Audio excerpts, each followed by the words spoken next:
Kristo niwe cyitegererezo cy'inyokomuntu. Amen. Kandi Kristo ni icyitegererezo cy'imico mbonera, ni icyitegererezo cy'imibereho y'inyokomuntu muri rusange uko yakagombye kubibaho ikurikije ubushake bw'Imana. Isabato ntabwo ifite inkomoko ku muntu, birumvikana. Rero Kristo niwe dushobora gukuraho amakuru yuzuye y'ibyerekeranye n'isabato. Wibuke kwezi umunsi w'isabato, iminsi 6 ujya ukora aba ari ukoramo imirimo yawe yose, ariko uwa karindwi ni isabato y'Uwiteka Imana yawe. Ntukagire umurimo wose uwukoraho. Umucyo w'isabato tubahaye ikaze. Muvandimwe muri Kristo Yesu, duhuye ku mucyo w'isabato, nongeye kuramutsa mu izina ry'Umwami wacu Yesu Kristo. Ubuntu n'amahoro Imana yacu itanga bubane nawe. Amen. Nejejwe nuko tugize amahirwe, ya mahirwe adasanzwe tujya tugira yo kugira umwanya wo kurambura ibyanditswe byera ngo dusobanukirwe n'ukuri kw'Imana mu ijambo ryayo. Nge muvugana uri nyuma ya kamera nitwa Eric Habyarimana, nkunda kuboneka hano ku mucyo w'isabato, nyoboye ibiganiro bitari bimwe, kandi nzanye na mwene data mushyashya kuri iyi kamera y'umucyo w'isabato. Muvandimwe ndakwakira mu izina rya Yesu. Urakoze cyane Eric. Ni umunezero tugize ko tukubonye hano ku mucyo w'isabato, ni ubwa mbere uhaje, uhaye ikaze. Bene data rero bamwe ntabwo bakuzi, reka nguhe umwanya ubanze turamutse utwibwire, hanyuma tuze gukomeza ikiganiro. Urakoze cyane Eric.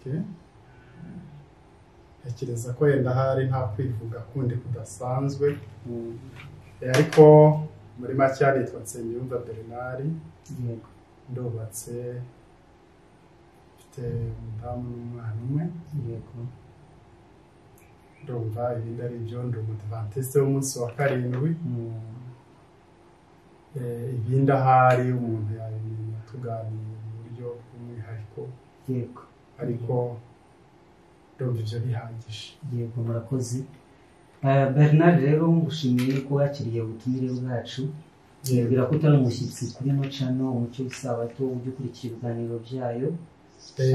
Ducukumbura umucyo w'ijambo ry'Imana, ukuri kw'iki gihe kwirengagijwe. Satani yashyizeho imyanda akakumenaho ibishingwe, ariko kandi kukaza kumenyekana kubw'ubuntu bw'Imana. Dutinda cyane rero kuri kwirengagijwe kwerekeranye n'isabato muri iki gihe giheruka, aho amategeko y'Imana Satani yemeje kuyatsembaho, ariko mu buryo bw'umwihariko itegeko rya kane ryerekeranye n'isabato. Abakristo benshi bajya bibwira yuko isabato atari ngombwa. Ndi kuguha intangiriro kugira ngo wumve icyerekezo cy'icano. Nuko rero twafashe umwanya ngo ducukumbure uhereye mu itangiriro ku rupapuro rwa mbere rwa Bibiliya, ngo turebe ijambo ry'Imana rivuga iki kuri iyi ngingo. Twabonye isabato ibaho mbere y'icyaha mu gihe cya Edeni, tubona uko abakurambere babanye n'isabato, ba Aburahamu, ba Yosefu, ba Yakobo. Tugera mu gihe cya Mose, noneho Imana yatanze amategeko ku musozi Sinayi. Dusuzuma twitonze ibyo ayo mategeko yatangiye ku musozi Sinayi. Tugiye kubona tubona mu gitabo cya Mose harimo n'abijyanye n'amasabato yandi n'iminsi mikuru. Nabyo dufata umwanya, umuvandimwe Hirwe Praise araza turabicukumbura ngo turebe iminsi mikuru y'Uwiteka n'amasabato y'Abisirayeli. Ese bihwana bite cyangwa se bitandukana n'isabato yo mu itegeko rya kane? Turakomeza tuza mu gihe cy'abami n'abahanuzi. Ubu rero tugeze mu gihe cya Yesu. Yego.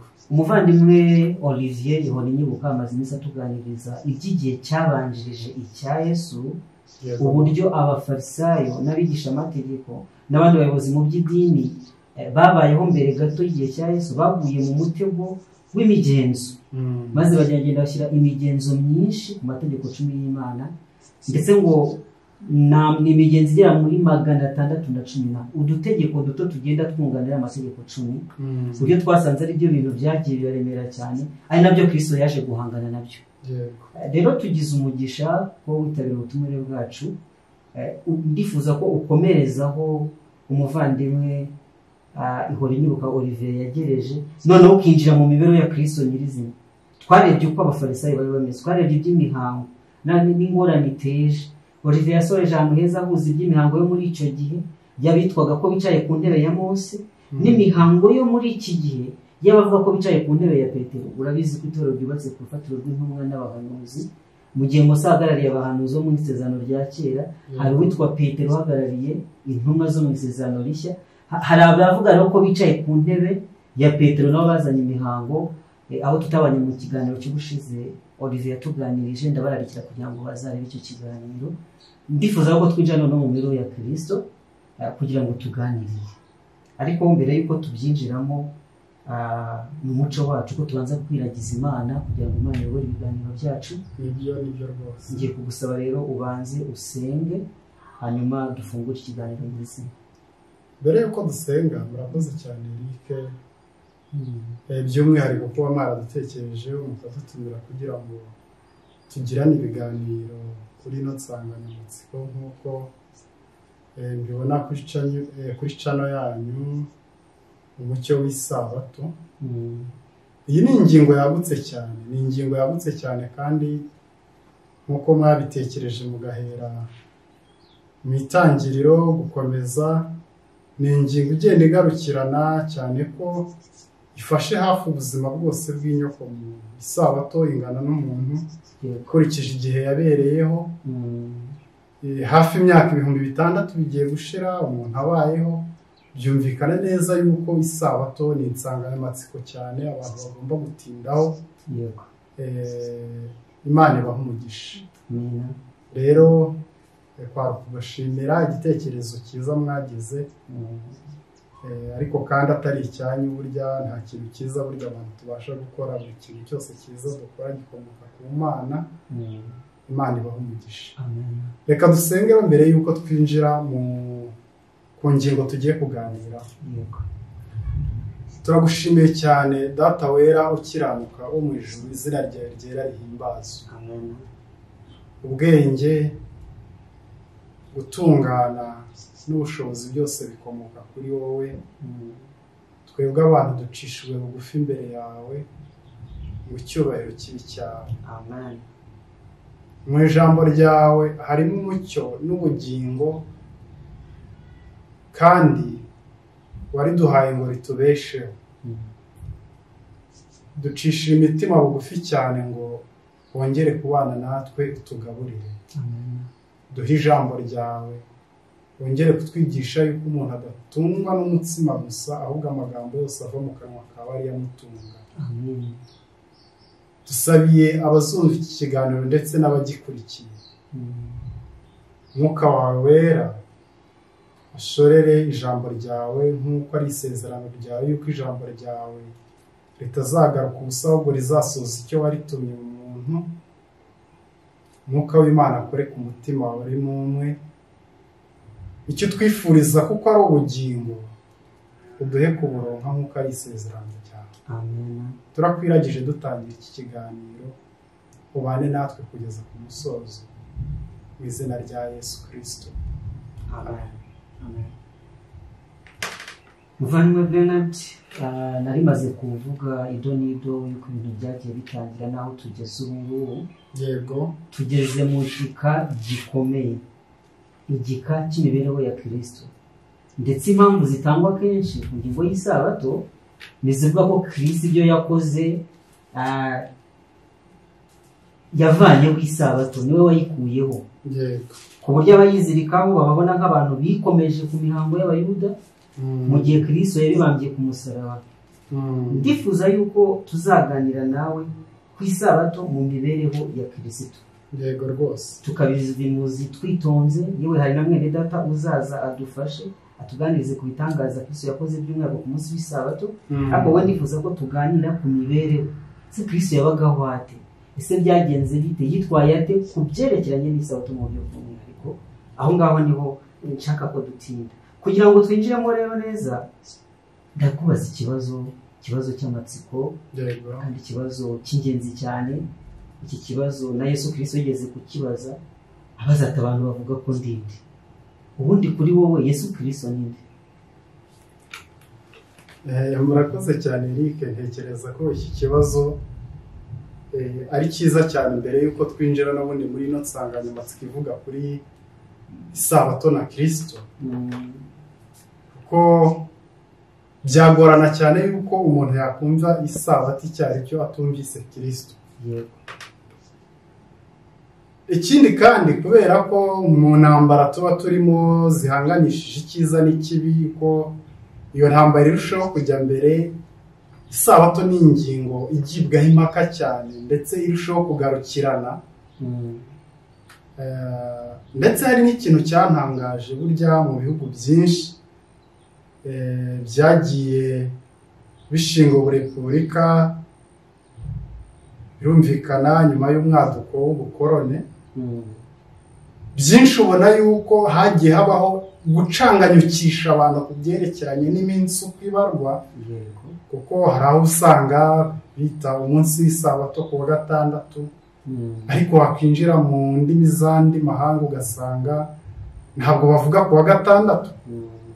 Rero byumvikana ko intambara by'umwihariko ihanganishije icyiza n'ikibi igaruka ku nsanganyamatsiko y'isabato irahari. Kristo rero nk'uko umaze kumbaza icyo kibazo, Kristo ubundi ninde?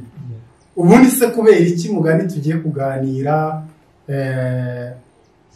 kuri Kristo n'isabato? Kuki tutavuga Mose n'isabato? Kuki tutavuga Yohana n'isabato? Kuki tutavuga Petero n'isabato? Ahubwo tukavuga Kristo n'isabato. Birumvikana Kristo niwe cyitegererezo cy'inyokomuntu. Amen. Kandi Kristo buriya Eric ni icyitegererezo cy'imico mbonera, ni icyitegererezo cy'imibereho y'inyokomuntu muri rusange, uko yakagombye kubibaho ikurikije ubushake bw'Imana. Isabato ntabwo ifite inkomoko ku muntu, birumvikana. Rero Kristo niwe dushobora gukuraho amakuru yuzuye y'ibyerekeranye n'isabato. Kristo rero ninde kandi ni muntu ki? Umutekereza iki? Umutekerezaho iki? Niyo kibazo warumbajije. Reka ndeke amagambo yanjye ahubwo turambure Bibiliya zacu hamwe n'abadukurikiye, turebe mu Baheburayo. Reka turebe mu Baheburayo, mu rwandiko rwanditswe na Pawulo, turebere hamwe igice cya mbere. By'umwihariko turaza gusoma twibanze ku murongo wa 2, ariko turageza ku murongo wa 3. Reka duhere ku murongo wa 1. Kera Imana yavuganiye na basogokuruza mu kanwa k'abahanuzi mu bihe byinshi no mu buryo bwinshi. Naho muri iyi minsi y'imperuka, ubu ni umurongo wa 2 ngira ngo tuze gutindaho, kandi n'abadukurikiye ntekereza ko bawutindaho bakawumva, katuwitseho gato. Naho muri iyi minsi y'imperuka yavuganiye natwe mu kanwa k'umwana wayo, uwo yashyiriyeho kuba umuragwa wa byose, ari we yaremesheje isi. Kristo ninde? Ni umwana w'Imana.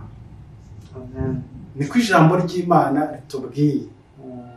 Ariko kandi ijambo ry'Imana rirahamije ngo Imana niwe yaremesheje isi. Iyo ni ingingo ikomeye cyane tuzarushaho kugenda tugarukaho uko tuzarebera hamwe iyi nsanganyamatsiko. Dukwiriye kumva Kristo nk'umwana w'Imana, icyo ni kimwe. Icya kabiri, dukwiriye kumva Kristo nk'uw'Imana yaremesheje isi. Ibyo bintu uramutse ubyumvise neza bishobora kugufasha kumva noneho ingingo tugiye kuganiraho y'isabato nande na Kristo. Mu yandi magambo, Kristo ni umuremyi. Yego rwose. Yego. Ku murongo wa 3 Pawulo arakomeza agira ati, uwo kuko ari ukurabagirana k'ubwiza bwayo n'ishusho ya kamere yayo. Amina. Ishusho biravuze ngo Bernard uko nambaye uku, uramutse ugiye ukanshushanya ahandi hantu, wenda ukanyambika ikote ry'umweru, nubwo waba wanshushanyije gutyo ariko umuntu ashobora kuvuga ati uyu ndabona atari we neza. Bivuze ngo ishusho yanjye uko meze uku ukwiriye kunshushanya ahandi hantu meze nk'uko ndi koko nyine. Iyo nicyo bita ishusho y'ikibi. None ngo Kristo ni ishusho ya kamere, ni ishusho ya kamere y'Imana cyangwa se ishusho y'imico, ishusho y'imbere mu bumana. Iyo tuvuze Imana imbere hayo ubona Kristo. Urebye Kristo ubasha kubona imbere h'Imana. Mu yandi magambo kugira ngo tumenye imico y'Imana ni ukwitegereza Kristo cyane rwose. Yego. Kandi Pawulo akavuga ngo kandi akaba ari we uramiza byose biki ibyaremwe, bya bindi yamaze kurema. Akaba ari we uramiza byose ijambo ry'imbaraga ze. Amen. Amen. Amaze kweza no gukuraho ibyaha byacu, agarutse mu nshingano y'ibyo yakoze, yicara iburyo bwikomeye cyane yo mu ijuru. Iri ni isomo rya mbere tuvuga kuri yo Kristo ari we. Turarebera irindi somo, wihangane Eric nongere nsome irindi somo. Ubwo kandi iri somo ridushura ibintu bikomeye by'uko Kristo ari umuremyi, uko njye nabibonye. Yego.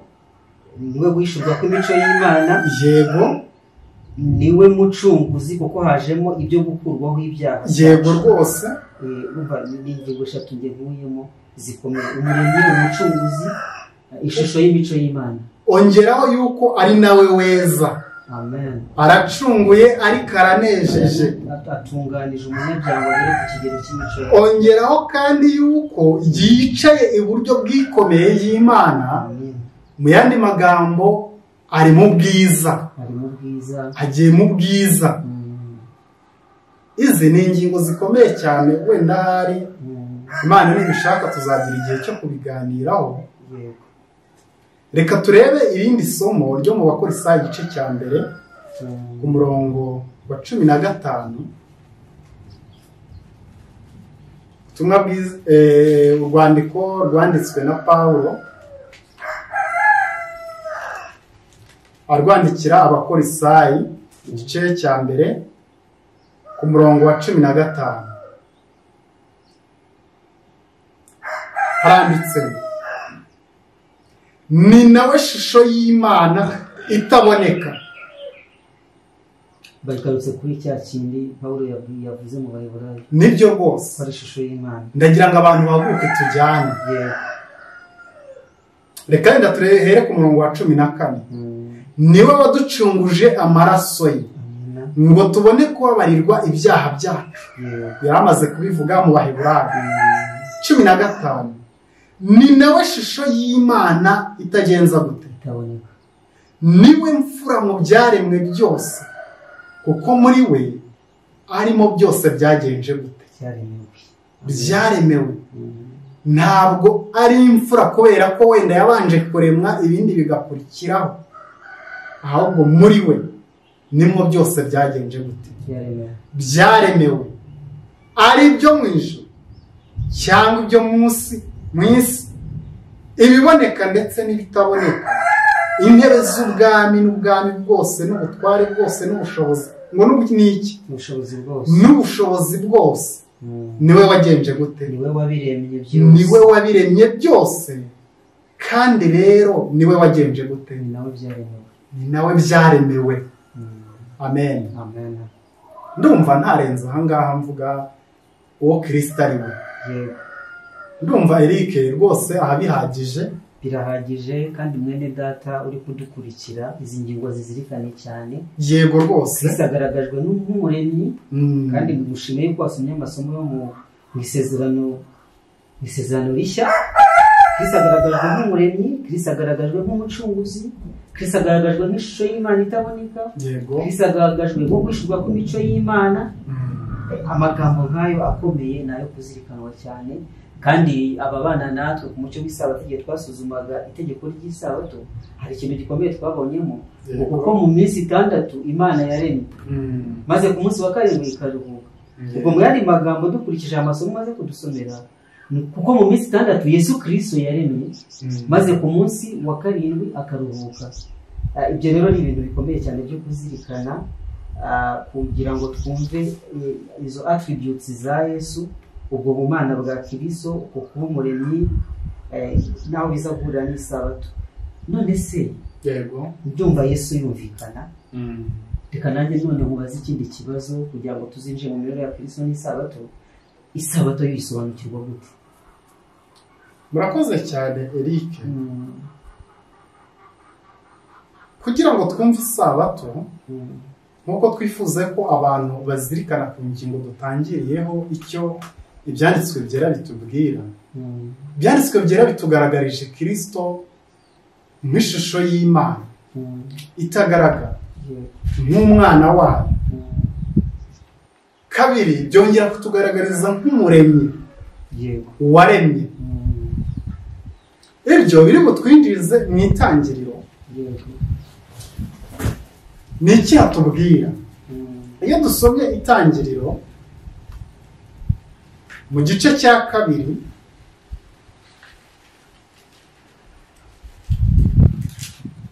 igitabo cy'itangiriro igice cya 2 haratubwira ngo Imana yeza umunsi wa karindwi, niyo titiri hari umutwe uhari. Yego. Ariko bakatubwira amagambo meza cyane uhereye ku murongo wa mbere avuga ngo ijuru n'isi n'ibirimo byinshi byose birangira kuremwa. Cyanditswe byera bidushubije mu gikorwa cyo kurema uko byagenze. Ibiri mu ijuru ndetse n'ibyiri mu isi byinshi byose birangira kuremwa. Maze nuko ku munsi wa karindwi Imana irangiza imirimo yakoze, iruhuka ku munsi wa karindwi imirimo yayo yose yakoze. Yego. Pawulo ikintu yatubwiye gikomeye cyane cy'uko Kristo ari we muremyi. Yego. Hano twagakoresheje imvugo ivuga ngo ku munsi wa karindwi Kristo arangiza imirimo yakoze. Yego. Abantu bari bwihangane wenda iryo zina rya Kristo turyitizeho mu gihe ibintu byaremwaga, kubera ko n'inama y'agakiza yo gucungura umuntu ntabwo yabaye Kristo ari uko aje mu isi, ahubwo yanabayeho mbere y'uko Imana irema umuntu. Kristo iryo zina nicyo gihe twanarimwitira kuko ku Mana ko yita ibiriho nkaho ibitariho nkaho biriho. Niba Imana yita ibitariho nkaho biriho, mu yandi magambo kuri uyu murongo wa 2 twakavugize tuti Kristo arangiza imirimo yakoze, aruhuka ku munsi wa karindwi imirimo yose yakoze. Kandi Kristo ahumugisha umunsi wa karindwi araweza kuko ari wo yaruhukiyemo imirimo yakoze yose. Ibintu biratangaje. Ibintu biratangaje cyane, kandi ahari abakristo bakurikiye ku mucyo w'isabato bivuga ko ari nabo benshi bakwiye gukangukira ino ngingo cyane, kumenya ko Kristo ari umuremyi, ari we wari uri mu ngobyi ya Edeni aganira na Adamu, ari we wari uri kumwe na Adamu yita amazina. Ibyo bintu ndumva bisamaje cyane. Ayo magambo ntekereza ko akomeye n'abantu kuyumva, ariko gukomera kwayo ni kimwe mu bimenyetso cy'uko abantu batizera ijambo ry'Imana. Kubera ko Kristo niwe waremye nk'uko Pawulo abihamya, kandi tugiye gukomeza tugenda turushaho kubireba neza nk'uko ijambo ry'Imana ry'ubwayo ryisobanura. Ntabwo ari ibintu wenda hari dushobora gukura mu mutwe yacu ngo tubyivugire uko twiboneye. Kristo koko ni umuremyi. Ntabwo rero dukabije tuvuga ngo Kristo arangiza imirimo yose yakoze, yeza umunsi wa karindwi arawuruhuka. Kandi aruhuka imirimo yakoze yose. Ahari bigira uko byumvikana mu mitekerereze y'abantu muri kino gihe, ariko ku musomyi wa Bibiliya wiga ijambo ry'Imana mu buryo bukwiriye, iri somo rirushaho kumvikana neza. Rero wa wundi Pawulo batubwiye waremesheje byose ukuboko kwe, ni nawe batubwiye yuko yaruhutse iki? Isabato.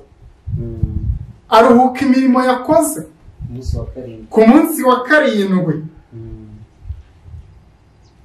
kandi araweza, awuha umugisha.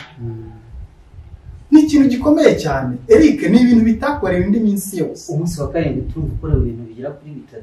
Ukorewe ibintu bikomeye cyane. Cyambere nuko Yesu uruhutseho, Kristo arawuruhutse. Cyakabiri uvuze nuko yawejeje, araweza. Cyagatatu tubwiye nuko nawe umugisha. Awu umugisha. Ntabwo yafashe kuwa mbere ngo aharuhuka weza umugisha. Nta nubwo yafashe kuwa gatanu aho bita kuwa nyuma, ariho mu mvugo ya Bibiliya hita kuwa gatandatu. Ubwo mu mvugo n'abanyarwanda bakunda kuyikoresha niho nzi, baravuga bati iminsi irasa. Wowe ushatse kuvuga ko iminsi idasa rero dukurikije ibyaswe byera ko umunsi wa karindwi ufite umwihariko. Ukurikije hano icyo dusomye mu by'ukuri hatanga igisubizo. Ntabwo wavuga ngo iminsi irasa. Irasa gute se kandi tubona hari umunsi ubaye umutoni? Yego. Ukorewe ibindi bintu bidasanzwe. Wenda hari wamfasha cyangwa se wenda waba waranasomye mu bindi bice bya Bibiliya ukareba indi minsi wenda yaba yaragiye ibaho ibintu bidasanzwe, uhereye nyine muri hano mu gitabo cy'Itangiriro uko ibintu byaremwaga. Njyewe ijambo mpabona ni buragoroba buracya, uwo ni umunsi wa ni habeho ibintu bikabaho ukagoroba buracya, uwo ni umunsi wa. Rero byerekana yuko uyu munsi wa karindwi yego waye umutoni ku yindi minsi. Si ibyo gusa, reka turebe n'ikindi kibyabaye nk'uko Yohana, ubutumwa bwiza bwanditswe na Yohana mu gice cya mbere abigarukaho. Ubutumwa bwiza uko bwanditswe na Yohana, kadusabe abadukurikiye duhurire mu butumwa bwiza uko bwanditswe na Yohana igice cya mbere. Atubwira Yesu Kristo ari we jambo ry'Imana ahinduka umuntu. Iri ni isomo rikomeye cyane, rijya rintangaza ariko kandi rikanezeza. Yenda ntabwo turi buryimbikemo uyu munsi, ariko wenda igihe nibidukundira tuzaryiga Eric. Reka duhere ku murongo wa 4. Muri Kristo, muri we harimo ubugingo, kandi ubwo bugingo bwari umucyo w'abantu. Aya ni amagambo akomeye. Biragaragara ko Yohana hari ahandi hantu agiye kutuyobora, ariko mbere y'uko tuhagera reka twumve nanone usubiye haruguru ku murongo wa mbere ikindi kintu ashimangira. Mbere na mbere hariho jambo. Jambo uwo yahoranye n'Imana, kandi jambo yari Imana. Uwo yahoranye n'Imana mbere na mbere, ibintu byose niwe wagenje gute? Ibintu byose niwe wabiremye, ndetse mu byaremwe byose nta na kimwe kitagenje gute? Kitaremwe nawe. Ibintu byose bifite inkomoko, byaremwe byose bifite inkomoko ku Mana. Imana niyo yabiremye, kandi ijambo ry'Imana ryatubwiye ngo Imana imaze kurema ibyo bintu, nk'ikimenyetso cy'uko yari irangije kubirema, yagenje gute? Yararuhutse. Imana yararuhutse, iruhuka imirimo yayo yose yakoze. Kandi ijambo ry'Imana rihamije ngo ku munsi wa karindwi Imana irangiza imirimo yakoze, iruhuka ku munsi wa karindwi. Iyo usomye Itangiriro igice cya mbere n'ubundi ku murongo wa 9, hari ikindi kintu gikomeye cyane batubwira. Uwiteka Imana imezamo igiti cy'ubugingo, igiti cy'igikundiro, igice cya kabiri. Mu gice cya kabiri. Mu gice cya kabiri ku murongo wa 9.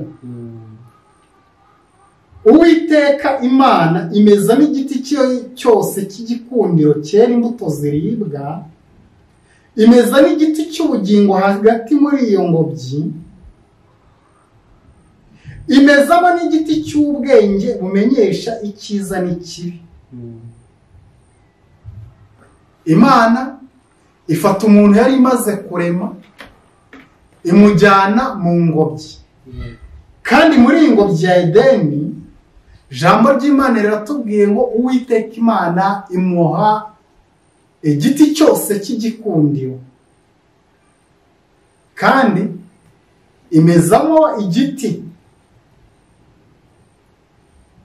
cy'ubugingo, imezamo n'ikindi giti cy'ubwenge bumenyekanisha icyiza n'iki, bumenyekanisha icyiza n'ikibi. Ku murongo wa 15, Uwiteka Imana ijyana wa muntu, imushyira muri iyo ngobyi yo muri Edeni, ngo ahingire ibirimo, ayirinde. Uwiteka Imana iramutegeka iti, ku giti cyose cyo muri iyi ngobyi ujye urya imbuto zacyo uko ushaka, ariko igiti cy'ubwenge bumenyesha icyiza n'ikibi ntuzakiryeho, kuko umunsi wakiriyeho no gupfa uzapfa. Ubwo imuhaye itegeko? Yego, imuhaye itegeko. Imuhaye itegeko, kandi ndagira ngo twumve aho Kristo ahurira n'isabato, uburyo gahunda yaje kugira ngo Kristo twongere kumubona mu mibereho y'isabato byaje bite. Uyu muntu Imana yari imaze kurema, yamuhaye icyitegererezo cy'ibyo Imana yari yakoze, kandi uyu muntu Imana yari yaremye mu isabato ya mbere, yaruhukanye n'Imana isabato, bararuhuka n'Imana yishimiraga ibyo yari yaremye. Irangije imuhereza Edeni nziza yo kubamo. Iki kintu ni ikintu gitangaje. Kuba mbere y'uko umuntu Imana imushyira muri Edeni, ahantu heza, urugo rwiza Imana yari yamugeneye kubamo, uyu muntu yarabanje akaruhuka isabato. Ni ikintu gitangaje gikomeye cyane. Wenda hari abantu ntibajya babitinzaho intekerezo, ariko iki ni ikintu gikomeye cyane kitwibutsa iby'ubwami bw'Imana abantu bagomba kubamo. Bagomba kubanza bakaruhuka isabato kugira ngo binjire mu bwami Imana yari yaremeyemo abantu. Mu by'ukuri isomo twasomye mu rwandiko Pawulo yandikiye Abaheburayo igice cya mbere, yego, ubwabyo harabiduhamiriza isano Kristo afitanye n'isabato. Yego, twabonye ko Kristo ni umuremyi, Kristo ni umucunguzi, Kristo ni umucunguzi, Kristo ni ishusho y'Imana, Kristo ni ishusho y'Imana. Kandi iri somo ryo mu gitabo cy'Itangiriro igice cya 2 umurongo wa 1, yego, mu by'ukuri nk'uko nari maze kubivuga, ntidushaka twakuramo izina Imana tugashyiramo Kristo. Yego, rirushaho gushimangira isano yimbitse cyane Kristo afitanye n'isabato. Yego. Tuzarushaho kugenda wenda tubibona. Mu by'ukuri ntekereza ko mu biganiro biri imbere tuzarushaho kugenda tubigarukaho by'umwihariko muri iki gice cya kabiri, kuko turahabona Kristo n'ubundi wa wundi waruhutse isabato mbere y'uko ajyana abantu be mu ngobyi ya Edeni abahereza itegeko. Itegeko bagombaga kubahiriza. Kandi gucumura kuri iri tegeko burya ntabwo bari kuba bishe itegeko rimwe, ahubwo amategeko y'Imana nk'uko ari 10 bari kuba bayateshutseho yose. Yapfiriye muri rya tegeko bahawe ryo kutarya ku giti cy'ubwenge bumenyekanisha icyiza n'ikibi. Imana yari yakibabujije. Kuryica ubwari iryo tegeko byari bikuyemo andi mategeko yose Imana yari yatanze, yewe na rya rindi ry'ikiruhuko. Rero rwose birushaho gusobanuka neza yuko iri tegeko Imana yari yatanze mu gice cya kabiri cy'itangiriro, itegeko Imana yari yatanze buza umuntu kurya ku giti cy'ubwenge bumenyekanisha icyiza n'ikibi. Iri tegeko kuriteshukaho byari bingana no kuba umuntu ateshutse no ku yandi mategeko yose y'Imana. Kandi ikiruhuko Imana yari yageneye umuntu irangije kumurema nticyajyaga kubaho, cyane ko isomye mu gice cya 3 ubona Imana iza kureba wa muntu mu bafira n'iminsi ikamubura kuko umuntu yagiye kwihisha Imana. Wenda ibyo tuzagenda twigarukaho tubirebaho, ariko ibi birushaho gushimangira neza isano iri hagati ya Kristo n'isabato, kuko Kristo niwe muremyi kandi yaruhutse ku munsi wa 7 arangije kurema, aho mugisha umunsi wa 7 araweza awita isabato. Giye kugushimiye amagambo meza utubwiye muri uyu mwanya muri iki kiganiro cya mbere, kandi urakoze kutwemereye ko uzagaruka kugira ngo turusheho gucukumbura ino ngingo. Abadukurikiye mbere namaze kutwereka Kristo wari we, ko ari Kristo muremyi waremye ijuru n'isi n'inyanja n'amasoko, kandi tumaze kubona ko ari we uri kuruhuka isabato mu itangiriro igice cya 2. Ndetse badusomeye isomo tuzagarukaho ubutaha ryo mu Bagalati igice cya 4 umurongo wa 4, ko igihe gikwiriye gisohoye Kristo yaje mu isi akaza gutwarwa n'amategeko, akaza kugaragaza ya mico y'Imana. Kugira ngo ibyo nabyo wabisomye muri ya somo ryo mu Baheburayo ko ari we shusho y'Imana itaboneka. Ibyo byose rero biraduhishurira Kristo wari we. Ikindi kandi gato Eric, turi gusoza kuba twashoje, ariko kandi ntanganirarika ku bantu badukurikiye bakurikirana ibi biganiro bitambutsa byerekeranye n'umucyo w'isabato. Iyi ni insanganyamatsiko ikwiriye gushishikaza abantu. By'umwihariko Kristo we cyitegererezo cy'inyoko muntu, dukwiriye kumutindaho cyane, kandi abantu bakwiriye kuzirikana icyitegererezo cye wo kubahiriza isabato. Yego. Hari isomo nifuza guhereza cyangwa se gutanga nk'irarika mbereza abadukurikiye. Yego. Urwandiko rwa mbere rwa Yohana, igice cya 1, ndasoma ngeze ku murongo wa 4. Ku murongo wa 1. Pereye ku murongo wa 1. Yego. Jambo ahinduka umuntu. Yego. Uwahozeho uhereye mbere na mbere, uwo twumvise, yego, uwo twiboneye n'amaso yacu, kandi uwo twitegereje intoki zacu zikamukoraho, ari we jambo ry'ubugingo. Amen. Kandi ubwo bugingo bwarerekanywe, turabubona, yego, turabuhamya, kandi none turabubabwira iby'ubwo bugingo buhoraho bwahoranye na Data wa twese, tukabwerekwa. Yego. Ibyo twabonye tukabyumva nibyo tubabwira, kugira ngo namwe mufatanye natwe. Amen. Kuko ubwacu dufatanije na Data wa twese n'umwana we Yesu Kristo. Amen. Ibyo nibyo tubandikiye, kugira ngo umunezero wanyu ube mwinshi. Amen. Bavandimwe, mukurikiye iki kiganiro ndetse n'abazagikurikira. Yesu Kristo twabonye, Yesu Kristo twumvise tukamukoraho, niwe tubabwira. Amen. Ngo mufatanye natwe nk'uko nawe yafatanyije na Data wa twese, natwe tugafatanya na Kristo. Uyu niwe jambo. Ntabwo ushobora kujya hirya ye ngo uhabone ubugingo. Yohana yabihamije, muri we harimo ubugingo kandi ubwo bugingo ni umucyo wawe. Amen. Ndabikwifurije. Amen. Eric, ndagushimiye cyane. Njye gushimiye ku kiganiro cyiza duhaye, kandi tuzagaruka noneho turushaho kureba icyo cyitegererezo, maze tuvuga ko Kristo ari cyitegererezo cyacu. Yego. Tumurebere mu mboni y'isabato, mu mibereho ye uko byagendaga.